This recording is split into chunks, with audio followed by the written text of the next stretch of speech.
যোৰহাটৰ হাতীগড় বুঢ়ানামঘৰত মাঘৰ বিহুৰ লগত সংগতি ৰাখি শিশুসকলৰ দ্বাৰা 84 সংখ্যক দিন ভাওনা অনুষ্ঠিত কৰা হয়। উল্লেখযোগ্য যে যোৰহাট জিলাৰ হাতীগড় নাওখলীয়া গাঁৱৰ বুঢ়ানামঘৰত মাঘ বিহুৰ লগত সংগতি ৰাখি পূৰ্বৰ দৰে এইবাৰো শিশুসকলৰ দ্বাৰা দিন ভাওনা অনুষ্ঠিত কৰা হয়।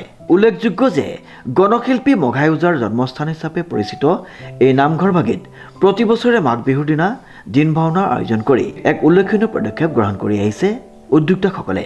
এই বছৰ শিশুসকলৰ অংশগ্ৰহণে অনুষ্ঠিত কৰা হৈছে 84 সংখ্যক দিন ভাওনা। এই বৰ্ষত অসমৰ বিভিন্ন প্ৰান্তৰ পৰিৱেশন কৰা তিতাবৰৰ সপ্তৰথী শিল্পী সমাজৰ উদ্যোগত ৰামায়ণ আদিকাণ্ডৰ আধাৰত কৈকশী নন্দৰ লংকালাভ বেদৱতীৰ অভিশাপ শীৰ্ষক ভাওনাভাগী মঞ্চস্থ কৰা হয়। গুৰুজনাৰ অমৰ সৃষ্টি ভাওনাভাগীত শিশু শিল্পীসকলে অভিনয়ৰ জৰিয়তে ধৰ্মীয় কাহিনী সুন্দৰভাৱে উপস্থাপন কৰি দৰ্শকৰ মন জয় কৰে। ভাওনাৰ জৰিয়তে শিশুসকলৰ মাজত সাংস্কৃতিক পৰম্পৰা আৰু ধৰ্মীয় মূল্যবোধ সংৰক্ষণৰ প্ৰয়াস চলোৱা হৈছে বুলি উদ্যোক্তাসকলে জানিবলৈ দিয়ে। উক্ত অনুষ্ঠানটিত গাঁৱৰ ৰাইজৰ লগতে ওচৰৰ পাজৰৰ বহু ভক্তপ্ৰাণ ৰাইজ উপস্থিত আছিল। শিশুসকলৰ দ্বাৰা অভিনয় সংলাপ আৰু সাজ পোছাকে ভাওনাভাগী অধিক আকৰ্ষণীয় কৰি তোলে। অনুপম বৰাৰ ৰিপৰ্ট, নিউজ নাও।